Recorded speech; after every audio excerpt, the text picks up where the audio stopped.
I don't know if I'd call it like a masterpiece of filmmaking, but I did like Wonder Woman. I thought I still haven't seen the sequel, which I hear is rubbish. Oh, 1984. Yeah, not wrong. Which is God. I mean, like, I love the idea. I love getting Pedro Pascal and bringing in Cheetah, Kristen Wiig as Cheetah, and making it in the 80s and making it all colorful. I'm like, they got like it just everything seemed like right on. And then the movie sucked. I absolutely expected it to be good going in. Looking at the aesthetic and everything, I was excited about it. And then, blah, blah. Blah, blah. As these movies like to do. Blah, blah. Do you know what has never done that? Star Trek.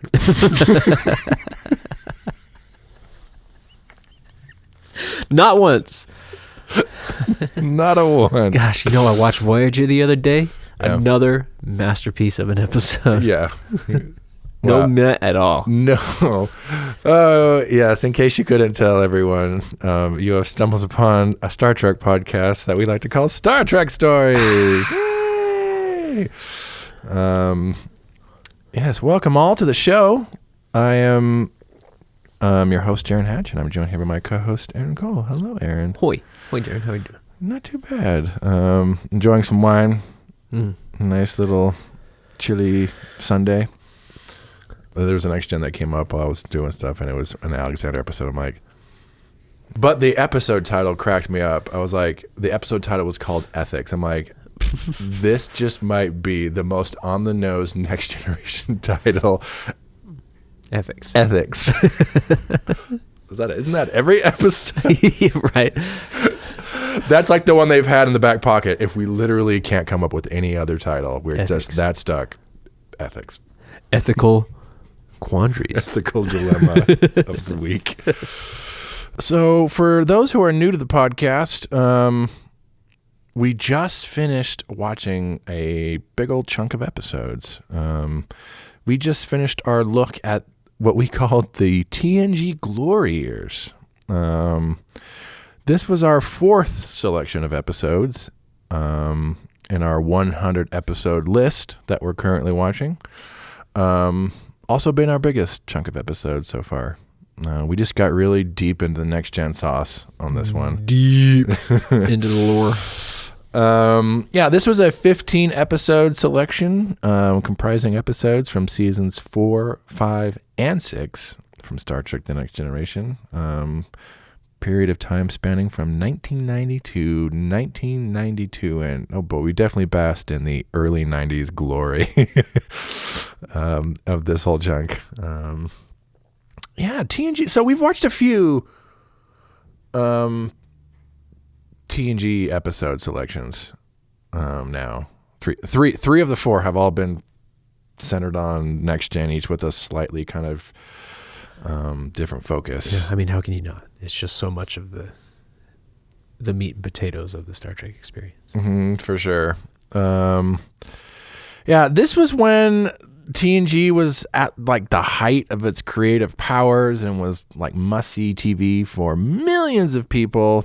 And the show had more or less hit like a consistent level of quality, like just churning out quality episode after quality episode with some hiccups from time to time. Oh, make you proud, Riker. Oh, Picard dad. We did get some Wesley Crusher still, so it's not perfect. I am you, Wesley Crusher. Now get off my show. This might be the deliriousness talking.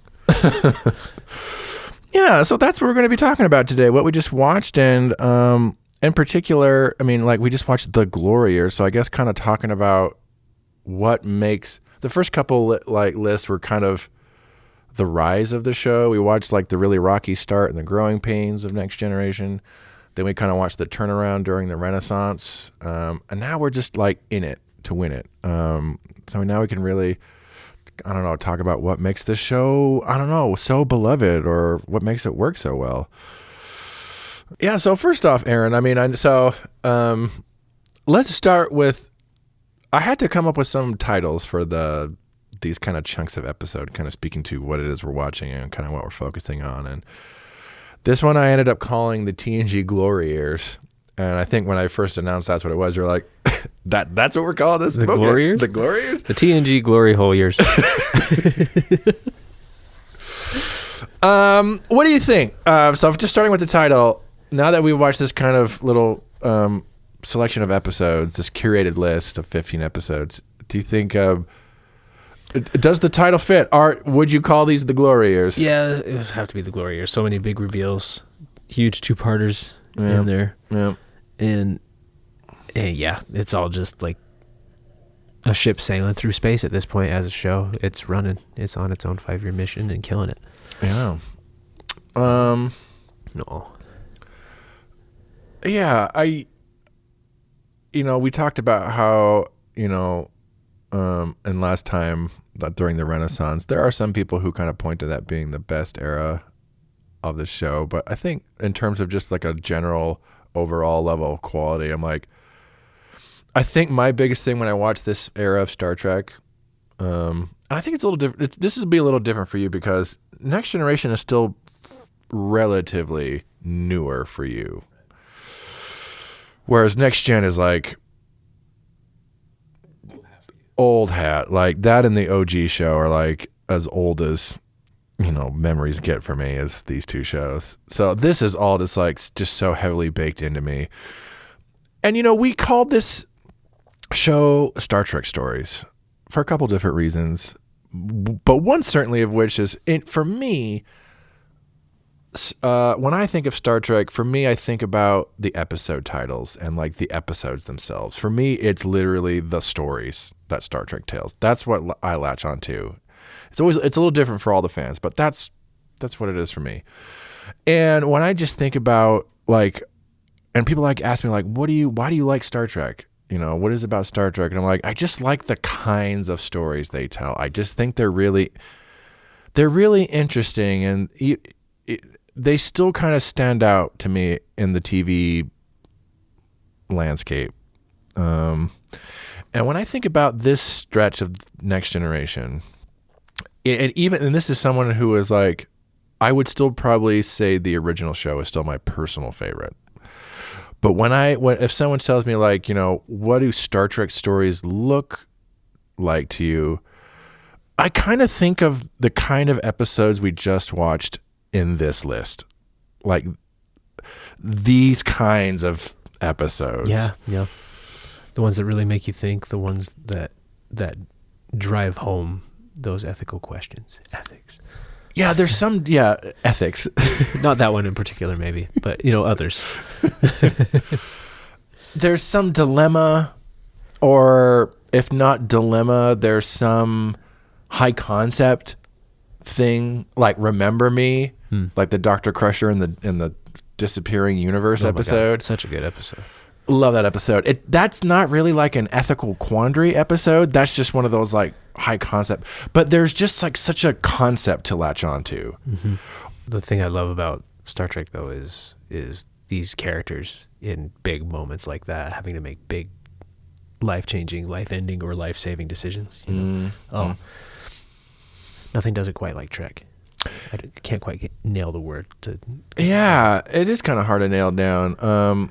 Because that one of the other examples I was going to bring up, even though I don't know if this is necessarily one of the best episodes, but The Host, where another Beverly Crusher episode, where she, and maybe those two Crusher episodes are a good little encapsulation of kind of these kind of polar things about this. You get the high concept stuff, and then you get the kind of ethical character stuff, and we got both of those with those two Crusher episodes. It's the ethical character stuff that make you care more about these characters in the high concept moments, right? Yeah. You're just so invested in Crusher. Okay, yeah. Yeah, so one of the first questions I was going to ask you is, I don't know, what do you think about this era of the show, or these episodes work so well? But I think you already kind of answered when you just said it's how they focus on those characters in these stories. Would you say like is that what really makes like this whole thing work? And we've talked about like the cast and characters a couple times, and like is this what makes the show, like, I don't know, in your mind, is this kind of like what is it, these characters that makes the whole thing work?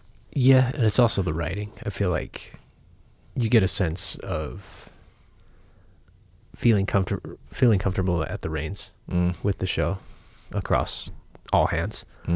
Right? I think that really adds to the Glory Years as well. Like they know they're coming up with good stuff, and that's giving them confidence to come up with even better stuff. I think that really shines through. Yeah, certainly the writing has taken a step up, and even in some of the, because I would say like most everything we watched in this, I don't know if we watched like, did we watch a bad episode in this list? Something that we would just say like, this just wasn't good. Whether or not we enjoyed it is another thing. Maybe Final Mission. I was gonna say Cupid, but Cupid is such a good episode. That was silly. Yeah, we had a good time watching it. Whereas, yeah. I mean, we had a good time watching Final Mission too, but we were not terribly kind. Nor were we invested. We were talking about a bunch of other stuff too. But I've kind of gone back and forth over the years. It's like, is it the characters? Is it the writing? And I think, I mean, so the writing has definitely taken a huge step up.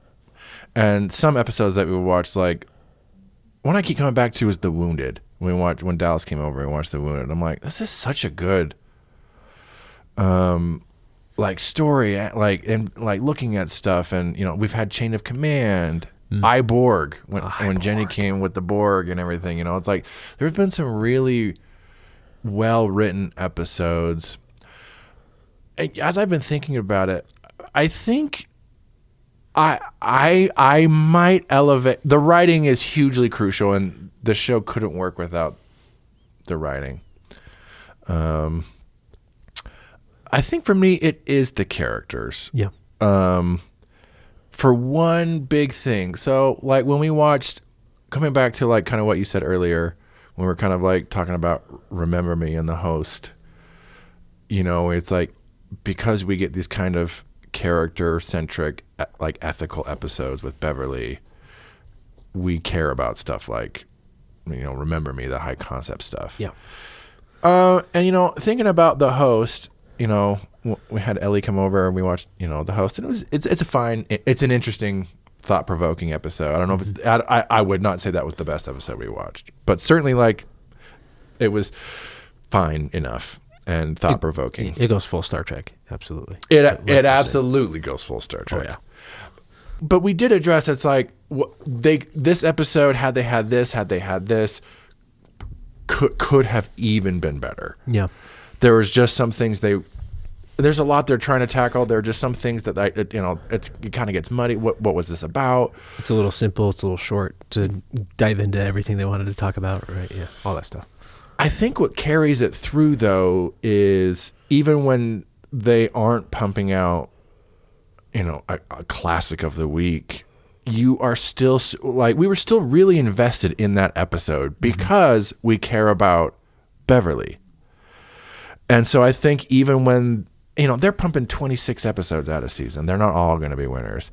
But just the fact that they have done the work with these characters to make you care, even when the show isn't at its strongest writing or on a production level, you're just so invested in those characters that you can still, this wasn't the best episode, but just because I'm invested in Beverly, I want to see her be happy, and I want to see her be happy, and I still want to, and I'm still engaged. I still want to see how this plays out for her. Mm-hmm.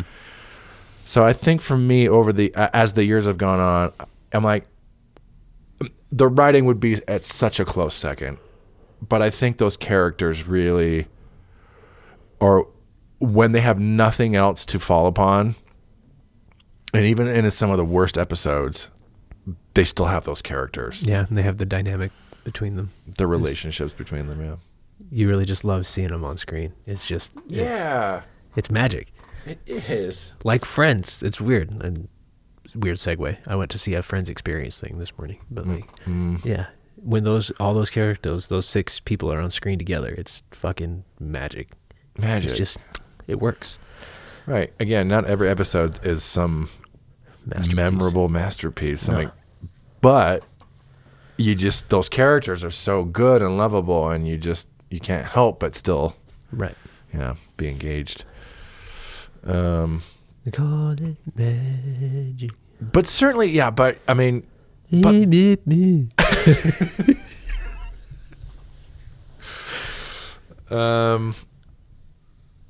yeah, the writing. My goodness, the writing. I mean, now that I've just praised all the actors and characters for being like what makes the show, I'm like, shout out to Sir Patrick.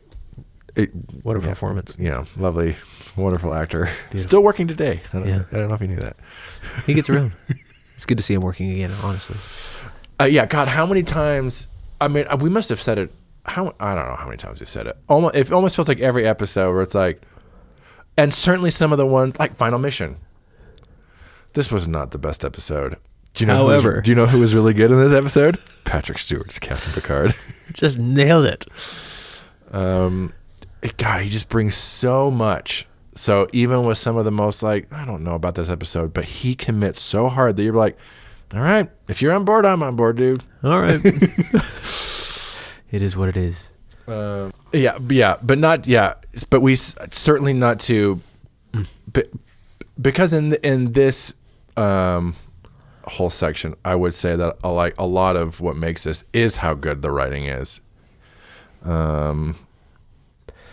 It really, it lets the characters and it lets the actors just bring those characters to life. Mm-hmm. When the writing is good, it makes the job really easy.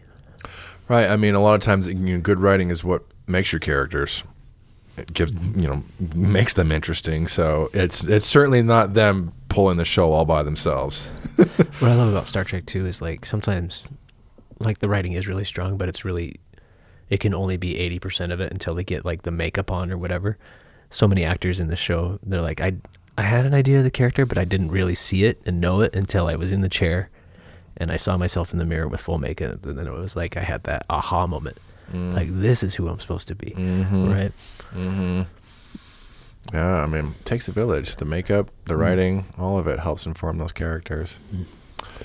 Do you think Next Gen is nuanced in how it portrays these kind of social issues? I don't know. What's your kind of It's peaks and valleys. Yeah. Yeah. Yeah. Like every Star Trek series, sometimes they miss the target. Like with the Vietnam stuff in the original series. Sure. They wanted to shoot for something and they couldn't quite hit it, And other times they absolutely nail it. Yeah. It's tricky. Star Trek's famous for being a social commentary show. It has been since literally the beginning. And it's there's this I don't know, balance board of sometimes, and I think we've got I'd have to think about it, but I'm pretty sure we've gotten examples of both of these kind of episodes. There are the ones that are too on the nose. And the aforementioned Vietnam episode, it's very obvious what this is about, but then to the point where it's it doesn't really say much or add anything. It's just Vietnam. Yeah, and it's keep your eye on that. Okay, think about it. And then on the flip side, there are the episodes that they take the step back and they're not so on the nose, but then they are so generalized and so metaphorical and so allegorical that then it kind of ends up really not being about anything. Just whatever. War is bad, and it's kind of well, no shit, Sherlock. Thank you. But even in something like war, there is nuance. Yeah, we all get it. War is bad, but it's just to be racism bad, war bad, and it's like yes, of course. Better episode, better TV to say, is war ever necessary? You know, like stuff like that, which Star Trek also does. Right, and that's why I thought. I don't even know if I'd call this the best episode we watched, but I keep coming back to The Wounded because I feel like they introduced the Cardassians, and there's thing with the Federation, and I don't. They're specific enough, and like they're like, yeah, what this guy is doing is bad, but then there's so much like humanity and nuance still to like, this is the guy suffering from PTSD and trauma, and or Iborg. When we watched that, I mean, we kind of walked away with like, that episode brings up huge questions of genocide, and then and then on the flip side, individual autonomy. Like, talk about two huge extremes. Right. But it kind of addresses those things in interesting ways, in very specific ways, but then isn't like genocide bad. Right. This is how you should feel and think. No. But even though it's very clear in getting its own point of view across, it does portray like, if we were to do this, this would be bad. Which is fine. It's not like they don't come to decisions or conclusions about anything, but I think when it works the best is when they do in a very interesting, nuanced way that makes sense within the story, and then leaves the conclusion up to you as the audience. What do I think about that conclusion? Rather than it's like, well, but is it bad or is it good? It's like, no, then who cares? That's where I was before this episode started. But if you can bring to me a point of view, yeah, we think this is bad in this context. What do you think? Then you have something to like respond to. I think that's when Star Trek gets it right, is when they're specific enough. The episode itself comes to a point of view and a conclusion, but still kind of leaves it up to you. Like, it kind of still presents it to you as an audience member. It's like, and now what does that make you think about? Right. Yeah. Here's our take. How do you feel? What do you think? Yeah, that's when they really get it right. In this, I mean, we watched a lot of good episodes, and is there anything in this chunk of episodes? Because I asked you a bit ago what really works. Is there anything that you'd be like, or if I were to ask, like, what didn't work? Generally, was there anything in this section, I don't know, that could have been more, didn't quite follow through, or there are, I can't think of any real specifics right now, but I've noticed some plot moments in Next Gen that really, it's like you understand the reason why the episode goes the direction it does, because they need the TV to happen. Yeah. But it's like, why would Picard make that decision in that moment? You know what I mean? Like, stuff that really doesn't make sense when you stop and think about it for more than a second. Yeah. Like, oh, it's because TV. Okay, that's right. Yeah, it's just TV. But Captain Maxwell, I'm giving you back command of your ship. That's not going to come back and bite me in the ass in T-5. Full. Oh, what happened? Yeah. Who could have possibly guessed? Stuff like that. That doesn't really work, but I mean, really solid television. Yeah. We just got through a meaty chunk of good Star Trek. Yeah. Yeah, it's kind of hard to point out. I mean, like, there are particular flaws like that, but I'm like, honestly, that's nitpicky. I mean, like, in any fiction, you're going to run into...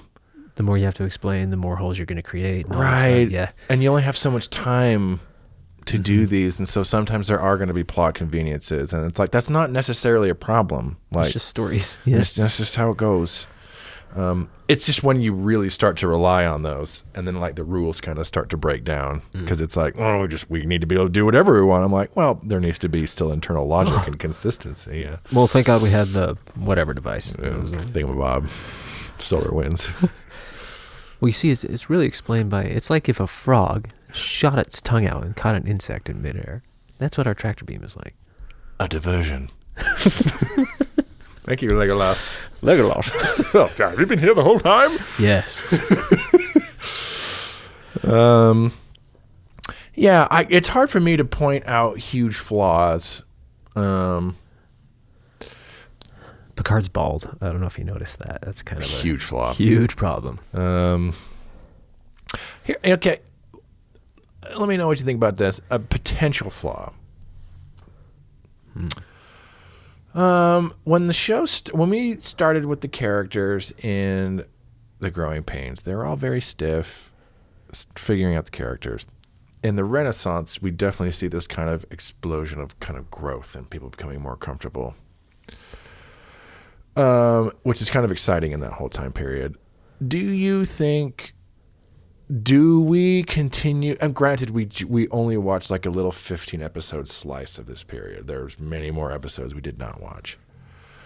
Do you think this period of time continues to grow the characters, or is it more of a case where the show's just gotten really comfortable with the characters?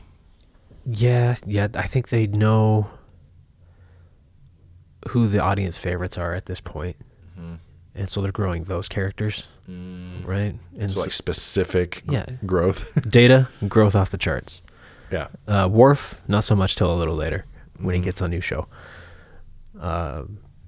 Troy, not so much. Hey, they got her in the uniform finally. I mean, that's there you something. go. 6 seasons, she's in a uniform now. Troy the Riveter. Progress. Picard gets assimilated by the Borg, and that's Goes certainly, back. yeah. And he's got trauma he's got to deal with, and he's dealing with that forever now. Forever. Riker kind of just stays the same. Kind of just being Riker. Yeah. It seems like there's a little bit with him at the beginning where he's like, and then he just kind of hits this plateau where he's just kind of like, and now I'm just Riker. And now I'm your trusty Commander Riker. Forever and ever. Certainly with characters like Data and Picard, and I would say Worf too. This is just a case of I just don't think we watched the episodes that particularly focus on his growth. Yeah, like because there's all sorts of shit that happens to Worf during this time period. It's hard to call it a huge flaw though, just because like the stories are so good. It's hard to say flaw. If I had to have one major critique, that might be it. But is it a critique that kind of like? I mean, this is like the best era of the show, so it's hard to be like, one of the great TV shows of all time. So it's hard to be like, boo. Yeah. I mean, anything could be better, but they all work together so well, though. Even if they don't necessarily all get super fleshed out. Yeah, that would be my biggest critique. But again, the show is still fantastic. Oh, what a show! So like we call it the Glory Years. There are still fans to this day lots of fans who will go back to this era of the show and point to it like this is when Star Trek was at its best. Generally speaking, would you agree? I don't know about that one, Chief.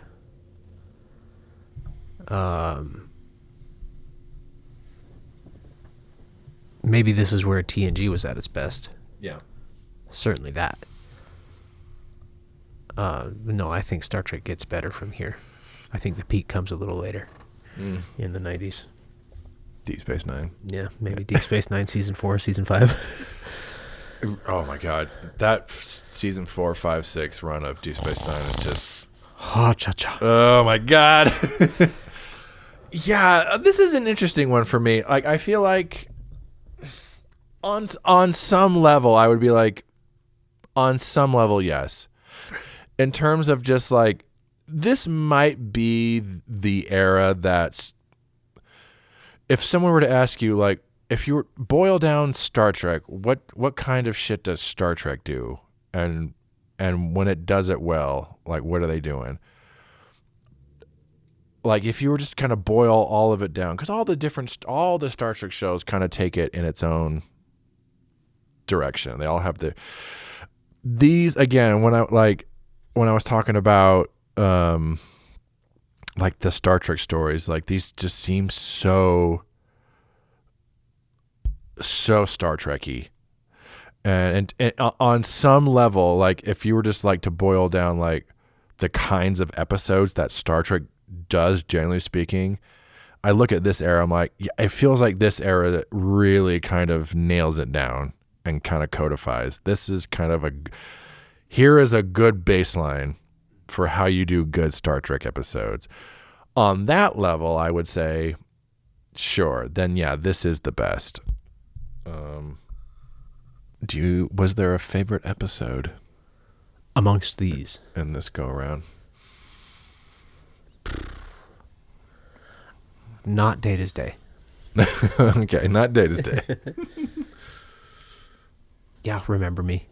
Come on. Remember Me, yeah. Which is funny because it's kind of, so many of them were these kind of ethical dilemma episodes, and that was one of the few that was not that. That one just hits me to my sci-fi core. Like, scary sci-fi thriller story. That one is pure sci-fi. Pure sci. You could not do that story in any other genre. Some of these other ones, war, displacement, torture, you can certainly tackle those things in other genres, but like the existential crisis of like the universe imploding on you. Just that moment of Wesley and Geordi doing their thing, and Crusher's there, and then flash, and she's gone. And Wesley barely even catches it. He doesn't really catch it. He turns over. He's like, Mom? Oh, such chills. Oh, so freaky. I love it. I love it when Star Trek does that. If there's nothing wrong with me, then there must be something wrong with the universe. Sanest line ever spoken by anyone. Jeez. I have like nostalgic favorites. Yeah. Like I said, this show is baked into my DNA. So shit like Future Imperfect, and Remember Me are really in there. Chain of Command, certainly part 2 is awesome. Is classic. If part 1 was on the same level of quality of part 2, I would say it's easily. Yeah. Easily. If it were like more of a true two-parter, right? Yeah, it kind of feels like part 1 is the kind of like long build up, and then part 2 was like, well, this one's really good. Yeah. So Chain of Command part 2, I feel like is kind of the default winner, just because it's so iconic. It's still really powerful. Incredible performances. I would enjoy debating with you, Picard. You have a keen mind. Nice thermos, bro. Shattered. If I have to take that one out of it, I've mentioned it a couple times already, and this is one of those episodes that I've definitely like. As you grow older, it's interesting when you're a lifelong Star Trek fan. It's interesting to see kind of how your appreciation of certain things and episodes changes. And shit like Future Imperfect and Remember Me, that's the kind of shit I came to Star Trek for as a kid. And then something like The Wounded, I was like, yeah, whatever, fine. Now, when I watch The Wounded, every time I go back to that one, I'm like, this one really is interesting to me, and I think this is a really good episode. That might be like my if Chain of Command Part 2 is like the easy winner, I'm like, then The Wounded might be my honorable mention, or Iborg, because I think Iborg is also. Yeah, that one is very thought-provoking. Extremely thought-provoking. And I still wrestle with that one. So, Chain of Command Part 2, Iborg, and then my honorable mention would be The Wounded. Yeah. So, there might be some out there listening to the podcast who might... we're watching this 100-episode list that is covering the entire franchise. There are some out there listening who might question the amount of TNG we've watched. A little too much TND there, boys. For a 100-episode list. if we're counting this chunk with the last 2 sections, we've just watched 35 straight episodes of TNG. And this is the last selection of episodes that is exclusively dedicated to Next Generation, but we're still not quite done with it yet.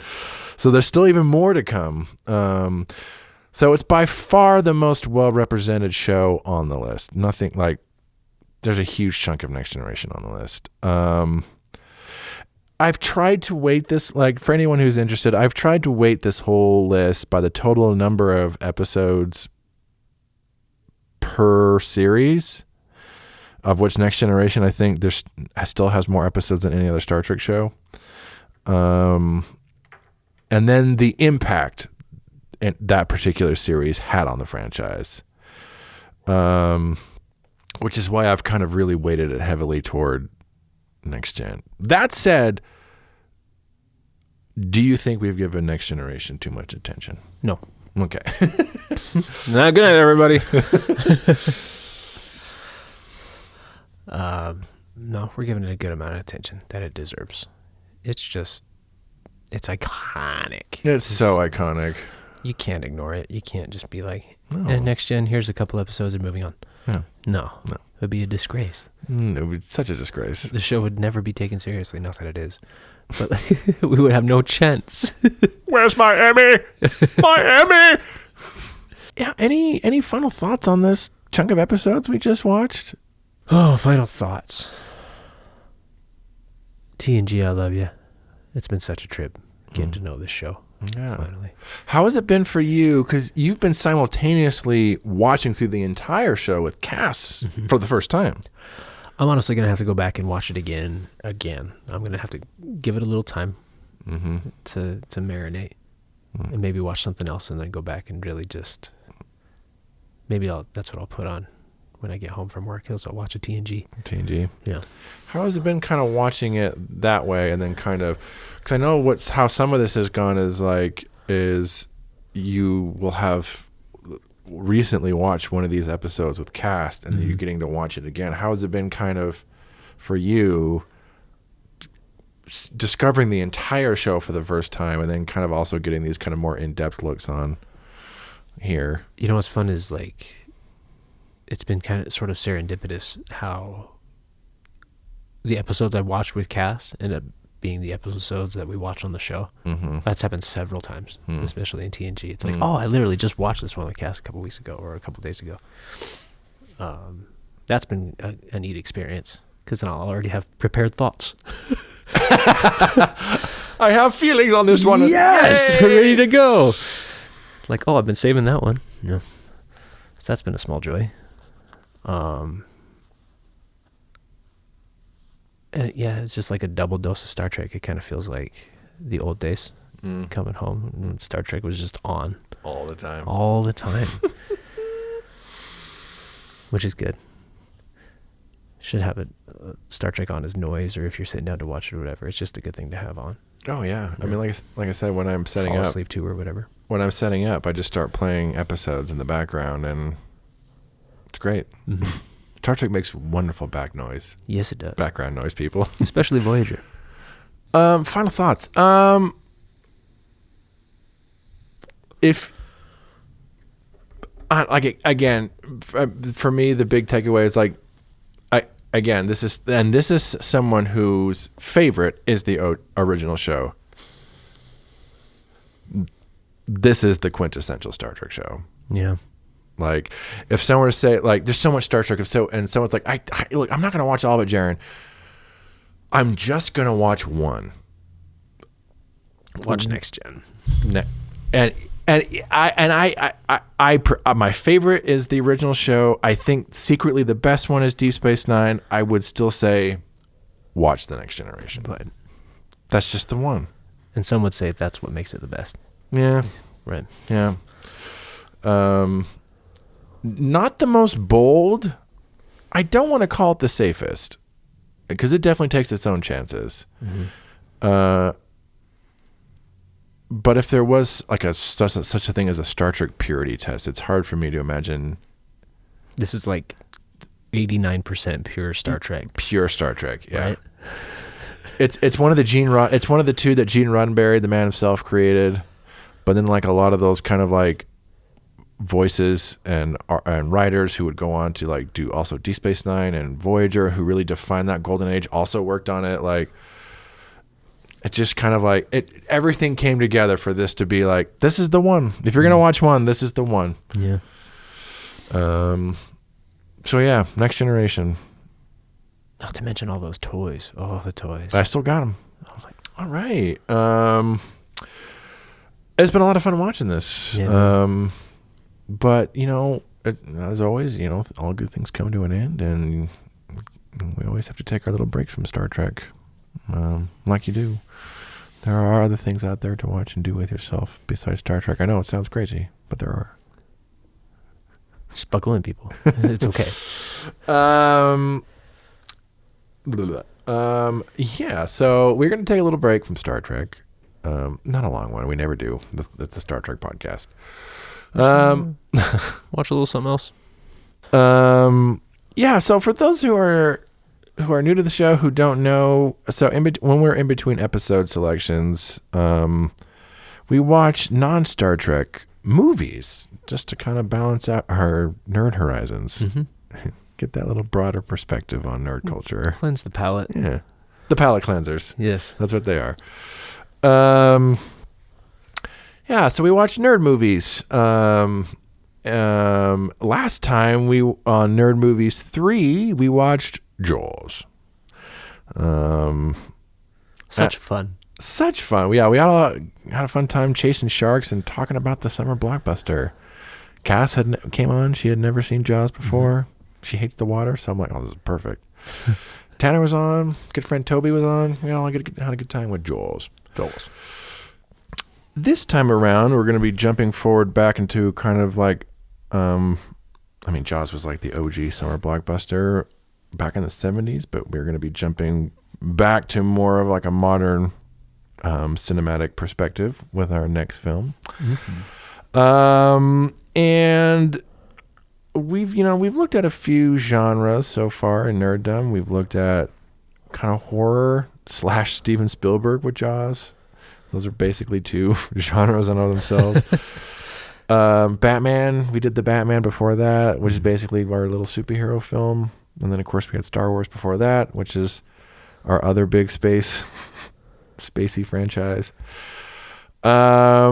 So for this next one... Space. For this next one, we are going to be just doing more of like a pure action movie for this next one. And action has been in all of these movies on some level. But action is a genre in of itself. Lots of classic action movies. I feel like the 80s is when like the action movie genre peaked. Yeah. Die Hard. In a lot of ways. Lethal Weapon. It was almost too much in the 80s. Oh, the whole 80s was just too much in general. We kind of had a re-peak of action movies in the early mid-2000s. Yeah. I mean, they're still around. Mm-hmm. We still get them.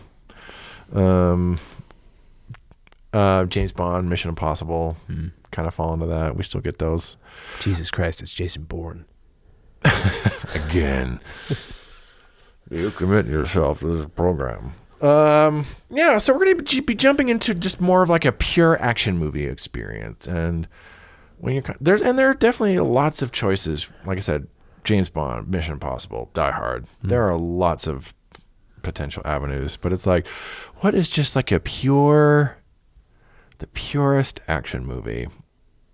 And we have decided for Nerd Movies 4. You guys are going to be so stoked. In terms of just a pure action movie, we could do no better than George Miller's Mad Max Fury Road. Yeah. Where does? We're going to be doing Mad Max Fury Road for Nerd Movies 4. With the fire and the guitars and the driving. Oh, yeah. I am super excited to watch this film. I have not seen it. since I watched it the one time in the theaters, but I loved every second of it. And I was like, oh, this is a movie I want to like savor from time to time. Like, and so it's been a while now, so it'll be fresh, even though like it left a huge impression on me. So I'm really excited to be jumping into it. Totally. I want to go home and watch it right now. Right now. The movie is basically just one giant ass chase sequence. Yeah. The whole movie. So it's like, just that alone, I'm like, it's hard for me to imagine a pure It's like a little bit action of movie. context. Here's this, here's that, here's the people, and we go.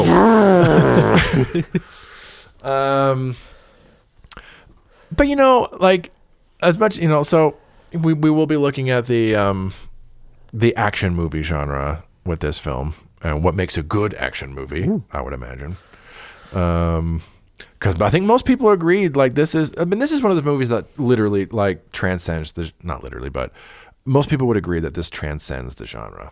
This is just one of the great movies of all time, but then it's just perfectly encapsulates everything you want from a good action movie when it's doing its best as an action movie.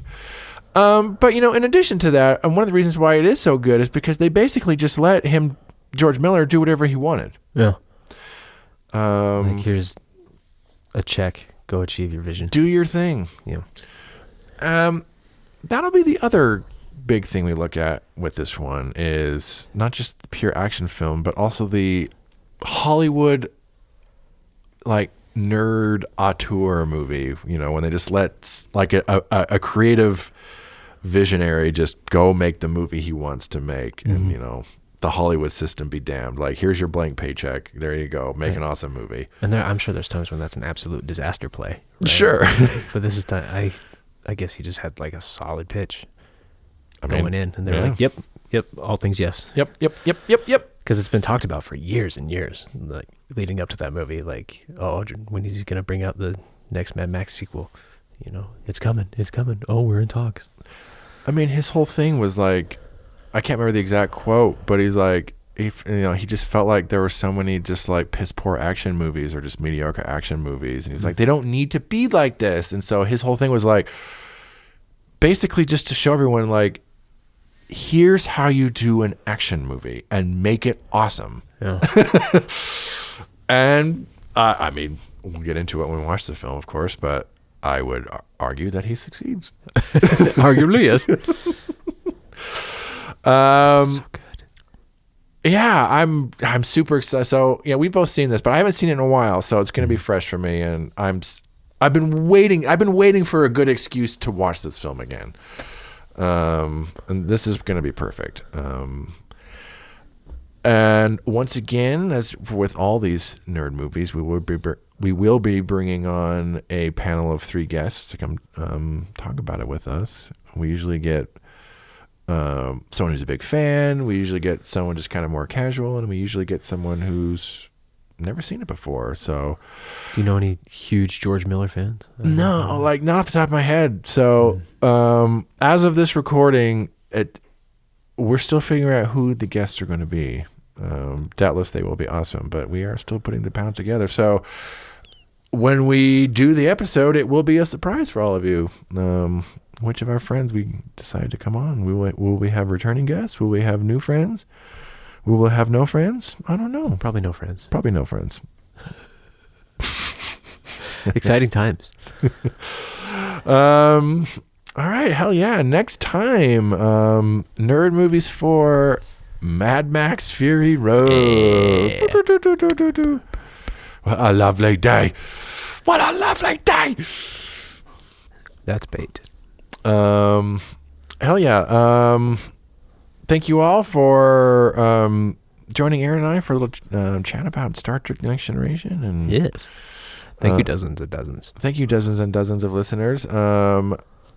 Thank you for being here for this little chunk of episodes, and we look forward to having you on for Mad Max Fury Road and the Star Trek we have coming down the road after that. Hell yeah. Lots of good stuff. Glory to you. Adios. All right, everyone. Love you all so much. Thank you. We will see you all next time.